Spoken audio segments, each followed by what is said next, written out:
I think recruiters really need to focus. The ones that really want to do it the right way, want to be it long term, they have to start giving back, and they have to start giving back at scale. And when I say at scale, as in the internet, right? Like literally like trying to give away all their secrets. Because I mean, even in the recruiting industry, recruiters are against each other, right? Like it's like if you think about it, like literally like I'm trying to scale a team that basically we compete against each other. Mhm. Like it's the craziest thing. And so I think there is such a me culture in recruiting. Me. I want to make sure I take care of myself, and I get it, right? You got to go get the bread. You got to go, make the money, and I get that. But I think recruiters, to really separate themselves, can really start giving back to the public, and I think that's where being a recruiter could be even easier right now than ever before.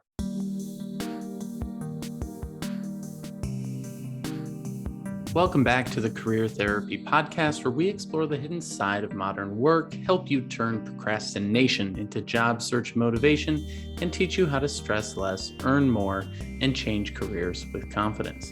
My name is Martin McGovern, founder and lead coach at Career Therapy, and I'm excited to introduce our guest today.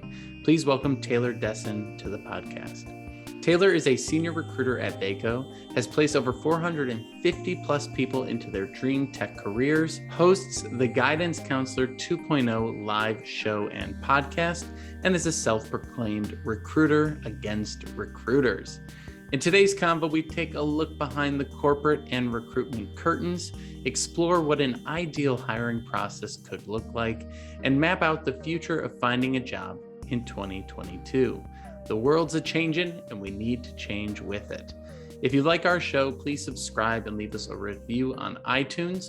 We are also coming to you in video format on Spotify as well as YouTube. So check us out in these new video places that you can watch and listen to the podcast. And thank you so much for your support. It really does help us get this message out to more people and help people grow in their life and in their career. Now grab a cup of coffee or tea and settle in for my conversation with Taylor. Today's episode is brought to you by HIRECT.us, a free app that lets hiring teams and candidates instantly chat about incredible job opportunities. If you're a hiring manager, CEO, or recruiter, download the HIRECT app to see a curated list of talented individuals and accelerate your hiring process 10 times faster than traditional ways. And if you're a job seeker, join the platform to start talking to decision makers at startups who are ready to hire. Businesses grow faster when everyone is communicating seamlessly. Download HIRECT.us, that's HIRECT.us today. As I was looking into your stuff, obviously on your LinkedIn, you have recruiter against recruiters, which is a pretty catchy tagline. So bravo. And I remember seeing that and just being like, all right, I like this guy, but let's go into a little more detail. How'd you come up with that? Why is that the tagline that you go with?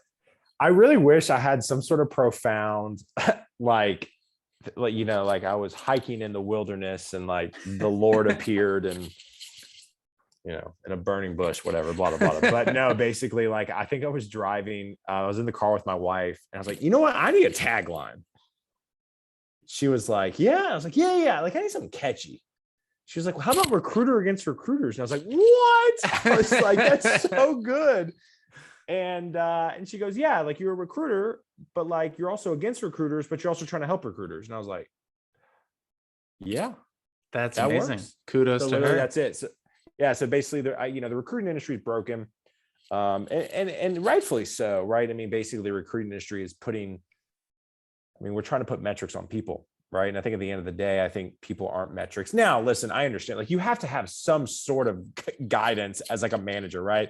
I've managed a team of 12 recruiters. I'm literally in a startup mode right now where I've created a company like a division within a division where, we're scaling from the ground up. We have 6 people now. So like you have to people work well with parameters, but I think where the recruiting industry really lacks is that I think they let their parameters rule how they do business and build relationships. And that just doesn't work. I think it needs to be relationship focused first. And so my tagline, recruiters against recruiters, is while I'm a recruiter and I'm against the recruiting industry, I'm trying to make the recruiting industry a better place for everybody. I love it. Yeah, it really resonates with me because I come from the marketing world and I always felt like a marketer that couldn't stand marketing, and it's like, yeah, marketing. Yeah, like the whole Gary V thing, right? He always talks about like marketers ruined platforms. Like Exactly. recruiting has ruined like the job search, I would say. So yeah, absolutely. Well, and it's something that a lot of people I think resonate with because the job search is so difficult and it is so taxing for folks and sometimes Yeah. takes like a long time. And, the big thing that we're seeing is just the length of time it takes to go from finding an opportunity to interviewing for that opportunity to getting that opportunity. I recently helped someone get a job just, at a gym doing the sales position there. And there were like 7 interviews. It's like, Yeah. what's going on out here? And so I'm curious, as you're looking at the industry as a whole, what do you think has changed and when did those changes start happening? Um, when uh, when did it change? In what way? Like when did it start? Has it always, well, let's start there. Has it always been this sort of this difficult Fre- to be a recruiter oh, in the world? I mean, it's always been difficult. I would say now, I would say just like tech, which is primarily where I focus on the engineering side of things. Everyone's wanting to get into engineering and everyone's wanting to get into recruiting, right? So I think there's an opportunity out there for the really good recruiters that care about people that want to build relationships to really separate themselves. And we may get into this, I may be jumping the gun, but I will tell you this. Um, I think recruiters really need to focus. The ones that really want to do it the right way, want to be it long term, they have to start giving back. And they have to start giving back at scale. And when I say at scale, as in the internet, right? Like literally like trying to give away all their secrets. Cause I mean, even in the recruiting industry, recruiters are against each other, right? Like if you think about it, like literally, like I'm trying to scale a team that basically we compete against each other. Like Mhm. it's the craziest thing. And so I think there is such a me culture in recruiting. Me. I want to make sure I take care of myself. And I get it, right? You got to go get the bread. You got to go, make the money. And I get that. But I think recruiters, to really separate themselves, can really start giving back to the public. And I think that's where being a recruiter could be even easier right now than ever before. I love that. And I like how you said the me culture, because that's something that I talk about a lot with my coaching clients, which is this idea of being me first versus them first. Right. Love that. And so much of what we see people do, like I'm sure the cover letters you see, I can't even imagine like this, where it's just like me, I, all Yeah. this stuff. And then the companies are like us, look at how great we are. And this like Yep. this sort of polarization of the identities of these different roles. Like you're on the employer side, you're a hiring person and you're like trying to get the best candidate. Then you're a candidate, you're trying to get the best. Like there's so The much best conflict. offer. Exactly. There's so much Yeah. like conflict that arises from these identities that we take on.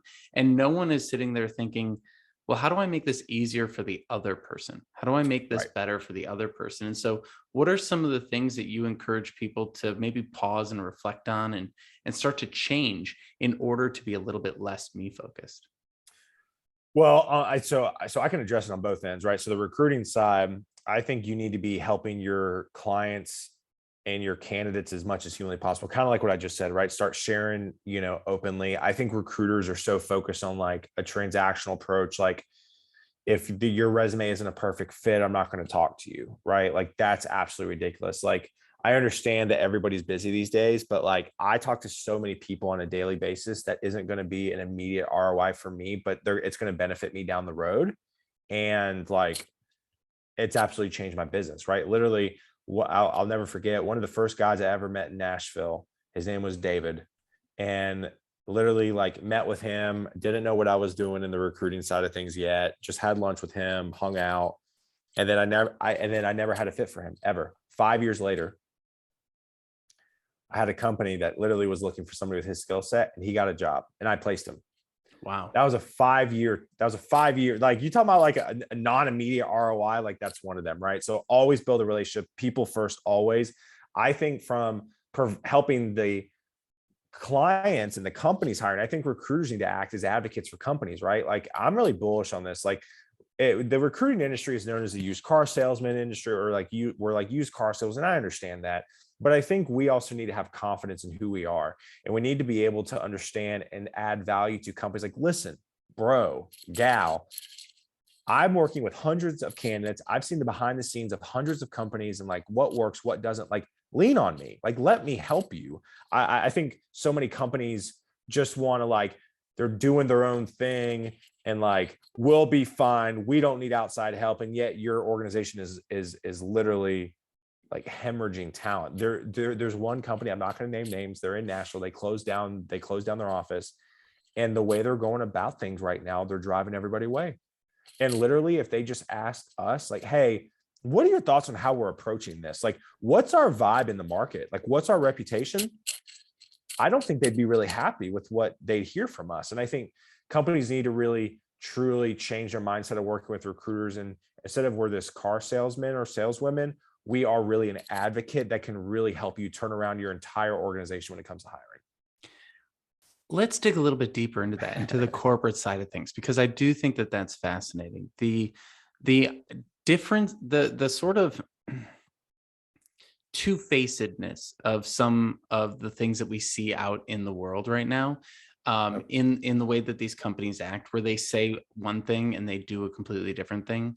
I think a good example of this is the recent controversy with Better, right? The huge layoff that they ran, that was just a huge flop for them and everyone involved. What is going on? You said you've seen that behind the scenes of these companies and seen so many like pull back the curtain moments. What is going on? Because I think job seekers don't really understand what's going on in the lives of recruiters, what's going on in the lives of companies. So let's start with the company piece. What is happening back there? Like, what are they thinking about, struggling with? Why is it so hard for them to walk the talk? I think what companies struggle with the most is getting out of their own way, right? Like, I think I've said this in a few interviews. I haven't had anybody really correct me. I think I had somebody correct me once. I still stand by it. I think it's egos. I think hiring managers, I think one of the reasons why hiring managers want to become hiring managers is to like be able to express their opinion safely. Like, I'm a hiring manager. I'm allowed to be a jerk, or I'm allowed to express my opinion now and get away with it. And I think that's what happens during the interview process. I feel like a lot of people try to insert themselves in the interview process to have a voice, to be able to peacock in their organization, when at the end of the day, realistically, like, if you lean on the recruiters for most of the interviewing, you should only have 2 interviews within your organization, then offer the candidate. I mean, it's really that simple. It's honestly that simple. In my opinion, a company should do, if a company, listen, this is free advice. So hiring managers, companies, if you listen to this sometime in the future, hi, but also here's how it's set up the interview. Literally, first phone call, and this is for tech, right? And really, this could go across the board with a lot of other skill sets. But again, I come from an engineering tech mindset. First interview, 1 hour Zoom call. Everything's got to be Zoom now. Like, you need to build a relationship from the get-go. The first hour, the Zoom call needs to be about like 40 minutes, basically you selling the opportunity, you selling the vision of the company. And then the other 20%, or the other 20 minutes rather, need to be just asking about the candidate. Like, literally the first interview shouldn't really even be about the candidate, especially if you got it from a recruiter. Because if you got a candidate from a recruiter, you're going to be able to know like, hey, this person's good. So you really don't need to spend the first call screening them a ton. You actually just need to sell the opportunity, because a lot of candidates right now are getting sold or called multiple opportunities, right? Second interview is a 2-hour call, Zoom call. First hour is a live coding challenge, pair coding, pair programming challenge, right? Again, coming from an engineering mindset, paired programming, where you can see how the person problem solves. It doesn't have to be an overly complicated problem. And then the second last half hour is, well, first off, you can I said cut the plug. That's not the correct term. You can cut the cord there, pull the plug, cut the cord. I'm really bad at saying, you can ask all my friends. So you have that. And if it goes bad, you say, hey, listen, you know what? Like, this didn't quite line up. Let's just stay in touch, and you can cut it short there. The second hour needs to be like a technical screen with other people on the team. And then if you have to do another call for a leadership culture check, that needs to be within a 24-hour turnaround and another hour Zoom call, then pull the trigger. It's that simple. But I think what happens is companies think they have to overcomplicate the interview process because they're scared to make a mistake and bring somebody on that's not a fit, when in actuality, you gain more respect as a hiring manager if you just hire the person, admit that you made a bad mistake, and just let that person go. And here's the deal. if you struggle, and I'm pulling this from Gary V, I cannot take credit for this. If you struggle with firing people, give them a long runway, right? Give them a 3-month severance. If it hurts you to fire somebody, just give them a 3-month severance, 2-month severance, right? That help. And I will tell you this, your team, I have been on teams where we probably haven't fired as soon as we needed to. And that has lost some respect of people because they feel like that you aren't leading and you don't have the command of the team to be able to pull that trigger. And so it actually hurts you as a leader within an organization if you're not willing to let that person go.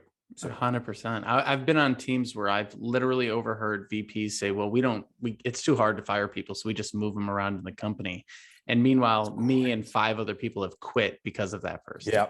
And so these are things that just, they add up over time. And it is unfortunate that this is how companies tend to operate because there's so much, there is so much ability. Like if you look like what you just laid out here, and I appreciate you getting into so much detail with it because, did I answer your question? I get a little crazy sometimes. So do I. So definitely. I think this will just be the E.80 podcast that everyone needs to listen to before the new year. I love it. So you broke it down into 4 people pieces. trying to take notes like, all right, I got 1, I got 2. Where did 3 go? And I heard a 6 and a Z somewhere in there, a Z for sure. But you broke it down to those 4 pieces. The first call, selling the opportunity. Second call, making sure the person is decent, with the paired programming and everything like that. Third call with the team. Fourth call, culture. What are these other 5 or 6 calls that companies are doing? I don't know. I honestly don't know. The argument is like, well, Taylor, we're not using an outside recruiting firm, so we got to go through more steps. And it's like, no, you don't, right? Literally. So right before I hopped on this with you, I had a call with my team and I'm like, team, we have to put in place everything I preach on social media. And I was like, well, we need to come up with a framework of what makes a good recruiter, what each skill set that we all possess individually, what we're really good at, and come up with a framework on how to interview.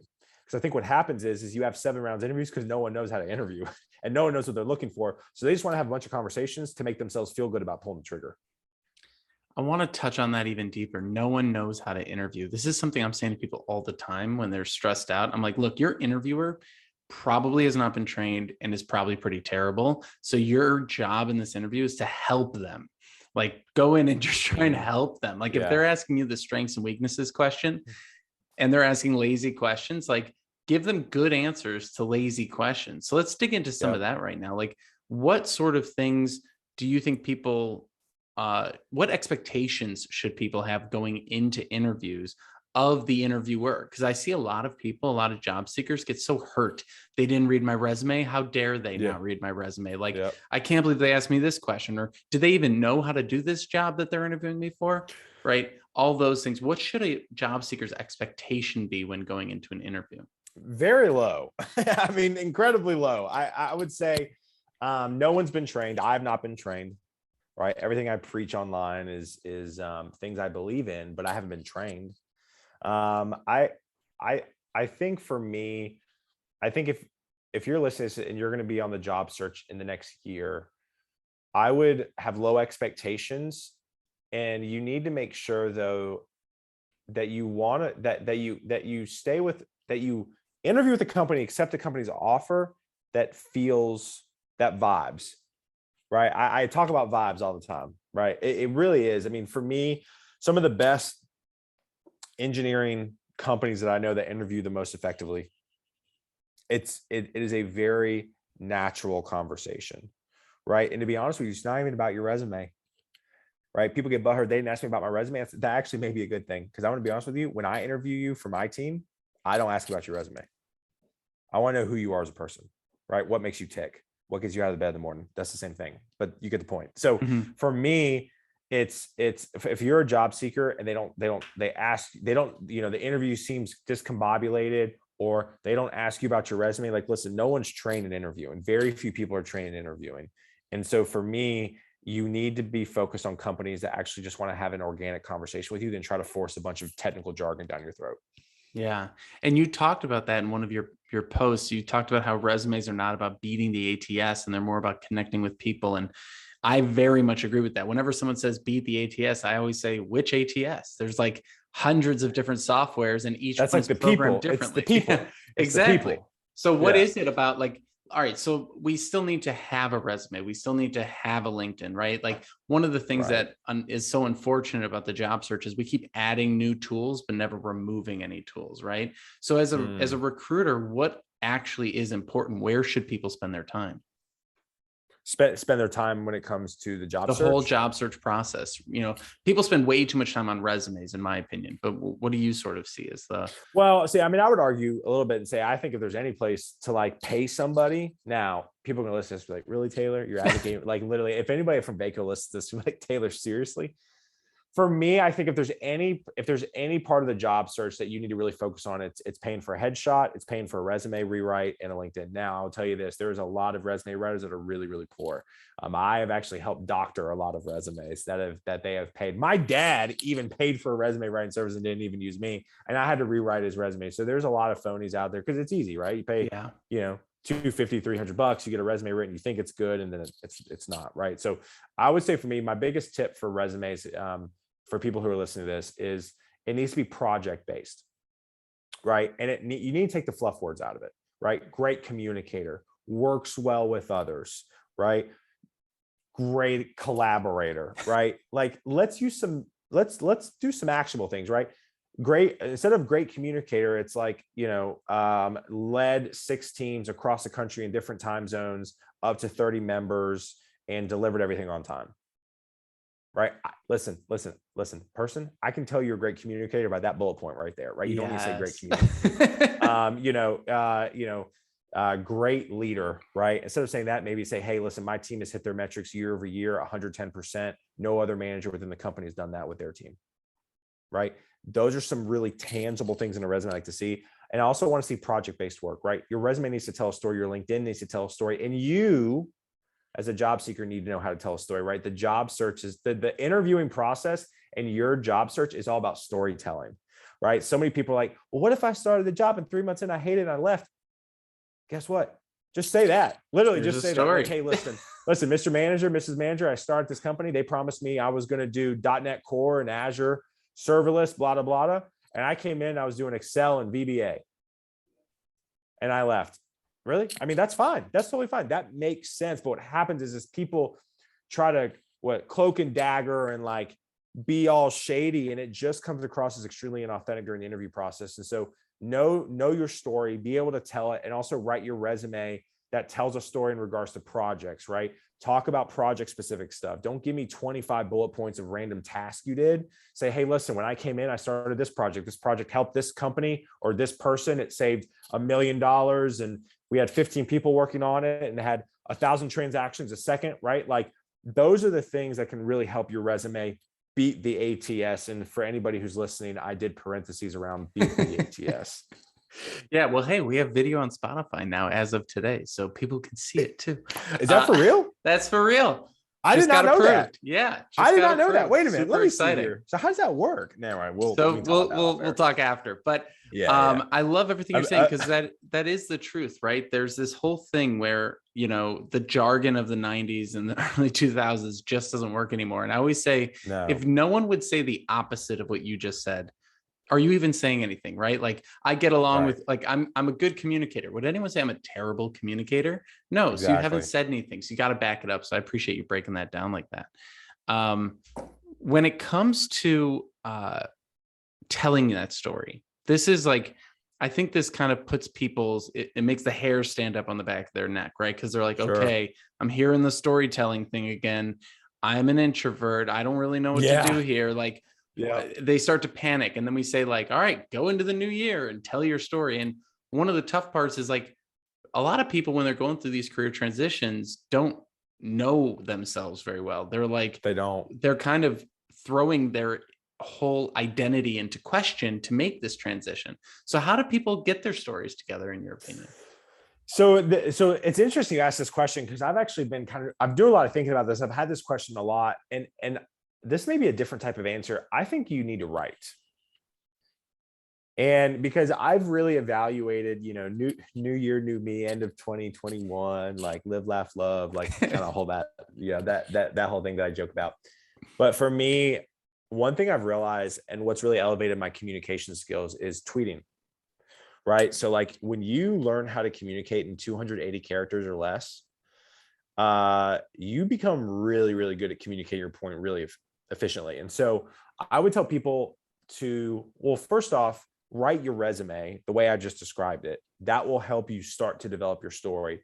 But then I just write, right? I'd open little Microsoft Word and I would just start writing. I'd write accomplishments. I'd write big projects you delivered. I'd write situations you experienced that, that were maybe good, that may be bad. Because let's be honest, during the interview, they're going to talk about how do you deal with conflict resolution, or maybe name a time that you dealt with somebody difficult, right? Like, and trust me, I got those stories too, right? So again, I think writing that out, you're probably like, Taylor, seriously? Yes, I'm literally giving you permission to journal over the holidays about your career, right? And I think if you sit down for an hour, listen to some Christmas music, whatever type of music you're into. I'm a big like old school, like Bing Crosby, Oh yeah, like Frank Sinatra, like classic Christmas music. Pour yourself some eggnog. They make almond milk eggnog. I haven't tried it. I gotta try that though. All that being said, that's not the point. The point is sit down and write and literally just sit and be able to communicate your background. And I think that's going to help you tell your story going into 2022. yeah, I think that's huge. Journal, write, tweet. I think tweeting is a good piece of advice that I'm going to try and take away from this one for the new year. And yeah, I mean, if that's helped me a ton. So what inspired you to start, getting on Twitter at this point? Like, were you always kind of interested in it? What changed your mind on it? Yeah, I have lots of thoughts on content creation. And I know people like great content. I hear content all the time. Mhm. Yeah, you're about to hear a little bit more of it because it's literally changed my career. So I had messed around with posting content. When I say post content, literally just tweet or post on LinkedIn about something, right? Literally just documenting, right? I mean, Gary Vee says it all the time. You don't have to create anything. You just talk about what you're doing and people are going to be attracted to it, right? So I started to like experiment with it 6 months before COVID. And then when COVID hit, I was like, damn, now what? Right. Cause I was kind of getting big on the, when I say big, like I was speaking a little bit more on, like the conference circuit, speaker circuit in the tech community. I was hosting meetups. I was going to dinners and lunch. I mean, literally like the recruiting industry doesn't scale well. Like the recruiting industry is like shaking a bunch of hands for like 7 years. And then all of a sudden your business pops because you finally have like reached enough people who know you. So I was like, well, I'm going to start this content thing. So I turned my Twitter around from like retweeting cat gifs and Gamecock football. I went to University of South Carolina. So it went from like basically a random Twitter account to actually talking about the job search and trying to help people with the job search. And so that escalated quickly. I think a lot of people, I mean, it's definitely an area, the job search, that's very unknown to a lot of people. It's a black box. People don't know how to approach it or what to ask or what can they ask. So I started to go all in on about, March 2020 last year, and it's completely changed my business. Yeah.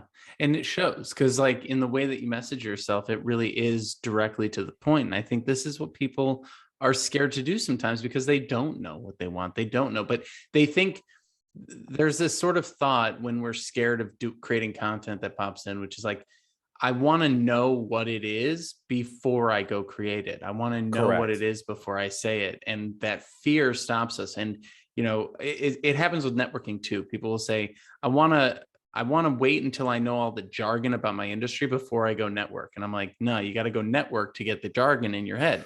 And so it is that sort of like cart before the horse thing. Like you have to start creating content to eventually get to a point where you know what content is easy for you to create. Is that what you sort of think? I mean, it didn't happen overnight. I would also tell people this, like, you don't wait to go to the gym to get in shape. Like, and that's the same thing with content or really anything in life. Like, stop sitting on the sidelines. I mean, I think that's my big thing for people in 2022. Like, and people have asked me, like, what do you think next year's going to look like from a job market perspective? I think it's going to be crazier because you know why? There's a lot of people this year just sat on the sidelines that have watched other people dive into the deep end. And they're like, oh man, my friend Sally got a $50,000 raise. I think it's time for me to do that too. Right. So I think 2022 is going to be crazy, but I would tell people to be confident The job seeker has all the power right now. Now, I'm not saying just be an absolute jerk in the interview process, because that ain't going to go nowhere. But I will tell you this: if a company's interviewing you, you have power, you have leverage, right? Like, I want to get that across to people listening now. Companies don't get their first choice. Companies don't even get their second or third choice right now. And so I think approaching the job search with excitement, you know, there's so many things I want to say right now. Running through my brain, so I'm sorry for being all over the place, but I think there's a mentality shift that needs to occur with people in 2022, right? When approaching the job search, it's not like, oh crap, here we go again. We got to go on the job search. I got to go take interviews. No, it needs to be, all right, this is going to be a lot, but I get to meet a ton of new people. I get to learn where my skills are lacking. I get to learn about new companies. I get to maybe get a raise. I get to maybe get a new work computer, right? Like, those are all the things that people need to change their mindset for, because I think what happens is that the typical job seeker mindset is, and listen, I get it, the job search beats you down, but I think if you can keep the mentality every day of, I'm trying to learn, I'm trying to meet new people, and whatever happens, I think you're going to find a job way faster than you think you will, with that mindset. We interrupt today's episode to let you know about Career Therapy's Unstuck coaching program. If you're feeling paralyzed by job search procrastination and unsure of what to do next in your career, we're here to help. Each month as a member, you will get access to 2 one-on-one coaching calls, unlimited virtual chat with your coach via Slack, invitations to bi-weekly group coaching sessions, and lifetime access to our 8-part job search curriculum. Want to take your search to the next level? Head over to careertherapy.com and schedule a free 15-minute consultation to chat with me today and see if coaching is right for you. Now back to our show. It really does shift things, because at the end of the day, you're not going to get through this process, how difficult it is, if you don't change your outlook on it. And it is something that can change. Like, when I was younger, I was massive introvert to the point where I was like so terrified. Still an introvert, but like, I can do these things out of practice. Like, it's so funny. Every time I get off this podcast, I'm just like sweaty. I'm just like drenched in sweat. And my partner, she's like, you're gross. Like, and I'm like, yeah, but I'm not the same way, man. I'm not like naturally like this. Like, people think, oh, so you're just a natural person who can do video. It's like, well, you're great, by the way. I want to let you know that. You're fantastic. Appreciate that. But and that's the other thing, is like, people don't understand that other people can't really see it until I can't see your pit sweat. You're wearing a jacket. Exactly. That's the whole point. Why do you think I have one on? Exactly. And way less these days than, 5-10 years ago, when literally like a conversation with a person at a Starbucks would put me like completely like flop sweat. Well, and real quick, I want to dive into something, because I don't want this to go. I don't want to like end my session with you and not talk about this, about networking, because you just said something that really sticks out, right? Going to a coffee shop, meeting one person and sweating, right? Listen, for those of you who are listening to this now, networking. Now, we live in a virtual world. I'm not talking about Web3. I'm not talking about the metaverse. We're getting meta here. We're getting meta. I'm not talking about that. At the end of the day, literally, Martin and I are virtual right now. We are virtual. My team call I just had was virtual. We live in a virtual world. We do all of our calls for the most part virtually at work. I will tell you this: you have to start getting comfortable networking virtually. Now, I give hour talks on this. I'm not going to go into everything right now, but I will tell you this: there are 3 ways to use social media to find your dream job. The first way is posting content, like we've talked about, right? Whether it's blogging once a day on LinkedIn, it's tweeting every day, it's talking about, whatever you're learning, right? Did you learn React hooks today? Talk about it, right? The second part is commenting and liking people's statuses. Literally, Martin, and maybe we could talk about this in the last part, which is the DM part, but I don't know how you found me, but maybe someone liked and commented on one of my posts and it popped up in your feed. And then here we are doing the podcast, right? And the final way is what Martin did to me, is leverage the DMs, right? Martin slid in my DMs and goes, hey, love what you're doing. Would love talking to you. Boom, in, right? What I'm saying is, I've met so many people doing what I do on my podcast and morning show, Guidance Counselor 2.0. that I can hang out with anybody anywhere, right? I have pockets in New York City. I have pockets in San Francisco. I mean, literally, I could go to any city, I think. And this isn't a humble brag. This is just me saying the importance of networking in the last 2 years virtually. I think I can go to any major metropolitan city right now and hang out with somebody that I've met online. Martin, where are you living in? I'm in Chicago. Next time I'm in Chicago, I'm hitting up Martin. And you know go. what? I bet Martin would hang out with me. Damn right we get coffee. Yeah. And that's you the key. and Just Rod. Do you follow him on Instagram? Just Rod. He's up in Chicago. He's like Not the sure. guy that like, I think he said Just Me Rod. Oh, what's his name? Rod, I'm giving you a shout out. Yeah, justme.rod. So like I met Rod. He's gone like viral recently on TikTok and Instagram. He jokes around mental health in the workplace. It's kind of his platform. Literally, he's in Chicago. And I bet if I hit him, he and I were both in New York together at the same time, we were going to hang out. We didn't because I was getting tattooed until midnight. That's another conversation. Nice. I met Billie Eilish. That was pretty cool. But all that being said, like Rod and I were going to hang out in New York City together. I've never met Rod my entire life. But because we built a relationship virtually, we know each other. And if there's anything, like if you have to go right now, like you got to go do laundry or take care of your crying kid, you can leave this podcast now. Because the one thing I want to get across is you have to start getting comfortable with engaging people online now. I can't say it any better. I agree 100%. And the beautiful thing is that people are open to it. Like much more now than pre-COVID. I don't know if you've noticed that COVID, I'm not going to get into COVID and what it's done to the US from on a different type of scale. I've noticed that people are more open to talking. Well, I've noticed that it's just easier for people to talk because everyone is on Zoom now. Like prior to COVID, not everyone was on Zoom. So I didn't have a Zoom account. I created a Zoom account when COVID hit. I mean, do you remember Skype? Like it was god awful. Like Skype really lost its chance. I'm going to be honest with you. Like Skype, if you're listening to this, somebody at Skype, man, whoever y'all's product person is. Well, they just had too much lag. And I remember I would try to meet people in other cities and they'd be like, we would have this back and forth that would just be so dreadful. Like I remember Google Meet was pretty decent for a while, but like, when I had to learn how to do all these things, and this is something I probably don't talk about enough, but like I had a 4-hour commute. I would wake up at 5 a.m. every day. Serious? I would walk to a bus, take a bus to a train, take a train to a shuttle and a shuttle to work, and then do the same thing on the way home. And I still, because I knew how important it was and because I hated my commute and I really wanted out of that job, I was still meeting people at night. So whenever someone says, I don't have time to network, Martin, I'm like, it's on Zoom these days.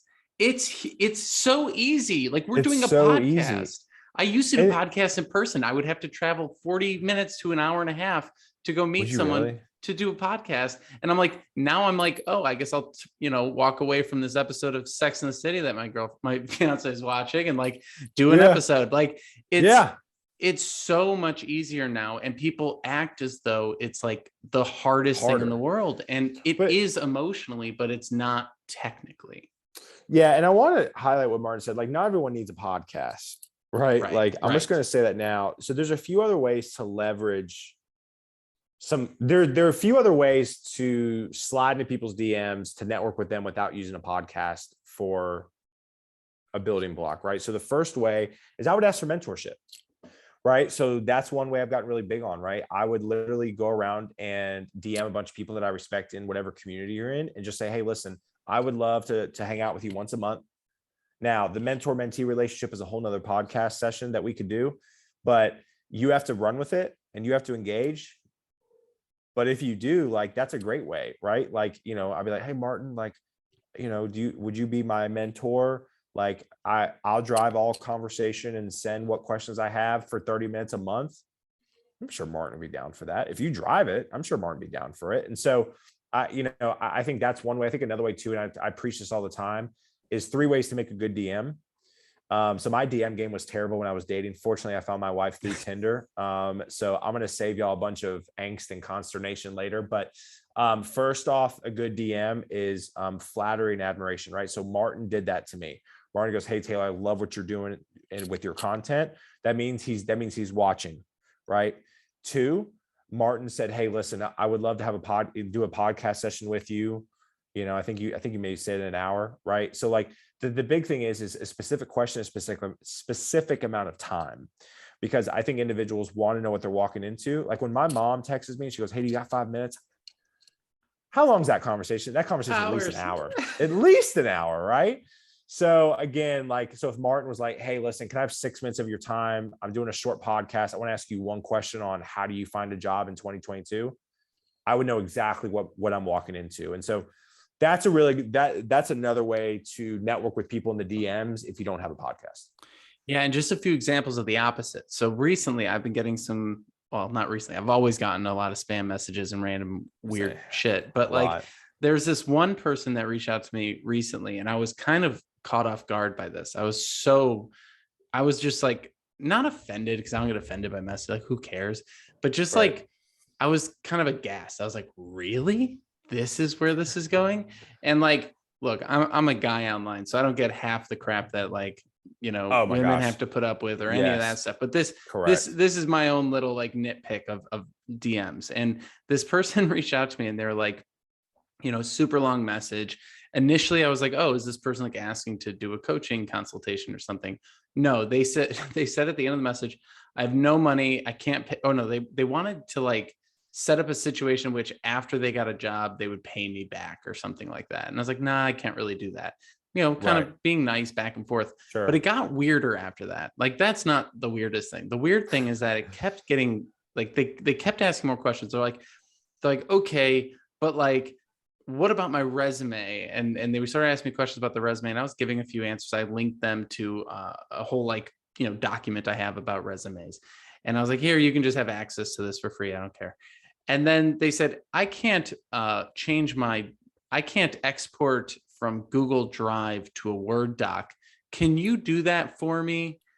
I was like, what? I was like, you want me to change it? I'm like, and I was like, you can do that in Google Drive. I am the worst at technology. Even though I'm a recruiter, I even know how to do that. Right. And so this is what I'm saying. It's like, this is someone who like in no way, shape or form, like did any of the right things. And I was still pretty nice for like 4 or 5 messages until I was like, what is happening? I felt like I was like in some alternate dimension. Like it was don't so do that. strange. For people who are listening, don't do that. Right. I mean, I think what I really like is literally those 3 things I mentioned. If you give me a shout out, like, hey, I love what you're doing. I've been following you for a long time. I'm a fan, blah, blah, blah. Would love to chat with you on how to find a job for 3 minutes. I will do that. And so I want to transition now into like the future. We're looking into the future. All right. So where do you see, like you've taken on over the last, year or two in COVID, you've really taken on this new approach to your career, this new approach to doing things. And you've seen such a great change, right? In your following and your ability to connect and all these different things. What do you see that turning into long term? Like, how is it just stay consistent with what you're doing and just watch it grow? Are you looking at new technologies? Are we looking forward to meta and virtual reality meetings in offices? Like, where do you see it all going? And when you picture the future, like what are the core skills that you're trying to develop? I know it's a lot in that question, but let's break it down. Yeah. So are you talking about just for my brand or for my your brand and also personally, the market? and then we'll break it out to the market. So, I mean, me personally, like Taylor Desseyn, like, what does that look like for 2022? I mean, my big thing is like trying to tell more stories and to try to bring more topics to light with the job search and to allow people to not feel alone. I know for me, I'm going to do more in-person stuff. So I'm coming up with, my goal is to do one event a quarter where I invite engineering leads from right now, mainly Nashville, to like meet with me. We're going to do a bunch of content filming, and really try to do a little bit more in person. Cause I feel like in-person content, I think hits a little bit more. People are fun. I mean, I follow one podcast, shout out to, what are they called? Oh, Group Chat. So those guys are great. I found them on TikTok. I am on TikTok as well. No, I don't dance. But like, a lot of their content is like mine. And like this, you just cut up a Zoom call and you post it on TikTok and see if it goes viral or not. Right. So, but I think what I've noticed myself, and I'm very cognizant of my behaviors and kind of what I watch on TikTok, that the more in-person stuff does better. Right. So that's kind of my goal too. I'm really talking to myself. I talk to myself often. Shout out to those who talk to themselves and have an inner voice. I'm trying to figure out how to do an NFT. And when I say an NFT, I mean like what Gary Vee's done, right? To add value, whether it be, 10 NFTs where you get unlimited access to me and your job search, or, then you can sell that off when you get a job and give it to somebody else, right? I mean, that's something I'm interested in and going to try to figure out how to enact on. And I think at the end of the day, just trying to help people. I think it's just more of the same. I've talked to my brand guy. Shout out to Branded 78 and Brandon Arve. He's kind of the engine behind everything I do. And, we have these meetings like, what can we do different? Can we change up font? Can we change up color? And literally he and I joke, we go back to this. My most watched TikTok, it's got like over 500,000 views. It's literally like, it's literally one of the first interns cut up my video, and it's done really poorly and it has the most views. So we go back, like we always talk about how to innovate, how to tell better stories, what camera angles, what's the lighting like. And at the end of the day, it doesn't matter. Doesn't matter. Never it does. doesn't matter as long as you're trying to add value. And so again, I think it's more of the same, but also trying to do a little bit more in-person stuff and tell better stories.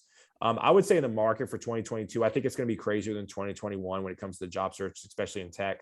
Like I said, I think for me, I think a lot of people are sitting on the sidelines in 2021. They're like, is this a fad? Are we going to like what's going to happen? And I think a lot of people waiting out their bonuses and then bouncing, right? I mean, I hate to say it, a lot of companies are overhired, right? I mean, I know a lot of companies have overhired and their stock's hurting and they got to lay people off. Better.com. I mean, heck, right? Zillow, right? I mean, we've seen these mass layoffs over this last year. And I feel like a lot of these players that got snatched up, a lot of these individuals that got snatched up, especially in the engineering space this year, where companies have overhired because they think they have to overhire, are going to come back to reality in 2022. And I think those people are going to leave on top of all the other people sitting on the sideline. So I think it's just going to be, I think 2020 is going to be one of my clients that I have 110 positions next year, 110. Holy shit. Yeah. So again, it's not going to slow down. And quite frankly, maybe even busier. Yeah, that's just chaos. That's just chaos out there. And the question becomes like, how do you differentiate? And everything we've been talking about up to this point, like it comes down to changing your approach. If you're doing the same thing over and over again, it's not working. It's not working. We have to just admit that and we have to change, right? Yep. And I think 2020 was a great year for experimentation, 2021 for focus, and 2022 is just like really taking what works and amplifying it. And so I really appreciate you bringing it together here. If there was one thing, just to kind of wrap it up, if there was one thing that if someone wants to work with a recruiter in the new year after the holidays are done, well, first of all, let's end on this. Should they wait till the holidays end, or should they start reaching out now? Honestly, you should do it now. A lot of people on my team are. So I've been having one-on-ones this week with my team, and a lot of us are winding down a little bit. And you're going to catch recruiters right now when they're probably not working as hard, which is the best opportunity to probably get their ear immediately. Now, a lot of recruiters may not want to take calls, but that doesn't mean you can't still move the needle, right? Send your resume to them, ask for a revision, right? See if they have any jobs that are fit right now, right? If you were approaching me right now, if Martin, you were approaching me and you were in the engineering space, I would say, hey, shoot me a resume and give me a quick synopsis bio about yourself, how many years of experience you have with these certain skill sets, your salary range, and then I can go ahead and start shopping you around without even talking to you, right? So right now you're going to get recruiters so our year is a sprint. I mean, to be totally frank with you, from like January till November, it is just an all-out sprint. And so the recruiters right now in the industry are tired, but we're slower right now, which will allow you to get our attention quicker and easier. But don't be alarmed if they push you off to just an email, but try to email them as much as you feasibly can without being annoying so that way you can hit the ground running in January. Yeah. And don't be hurt. Like that's the key. This is all business. This is not personal. It's all business. Yeah. At the end of the day, like, listen, I would approach the job search and really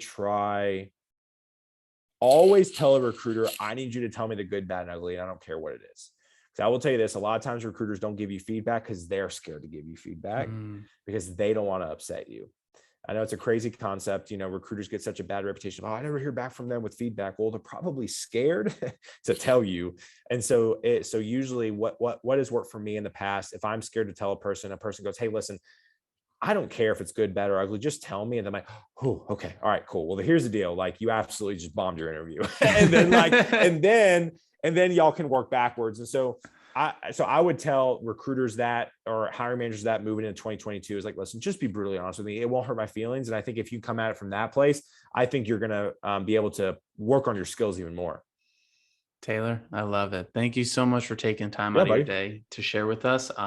We're probably gonna have to do a part 2 at some point. Yeah. This time. I know you got a lot going on. So where can people find you? How can they tune into your next live? Yeah. So tomorrow's my final live. So I think by the time this is published, I'll be on hiatus until the first of the year. So connect with me on LinkedIn. My live show is really kind of fueled through LinkedIn. But I have a podcast. It's in audio form, Guidance Counselor 2.0. Twitter, I tweet like my job depends on it, which it does. So T Desseyn, TDESSEYN is all my social media handles. I'm on TikTok, I'm on Instagram, I'm on Twitter. I have an email newsletter. I have a texting community. You name it, I probably have it. So doing it all, putting us to shame. I love it.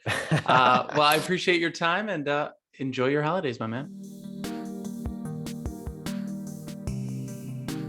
Thank you so much for taking the time to listen to this episode today.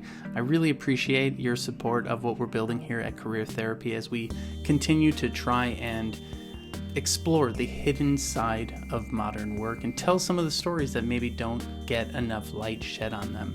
If you enjoyed what you listened to today, I hope you will leave us a review on iTunes. Subscribe to this wherever you're listening or watching on YouTube, Spotify, etc. And share this with some friends who you know are going through similar experiences and looking to build their career and gain some insights along the way. Again, thank you so much for stopping by, and I wish you the best. I'll see you on the next episode.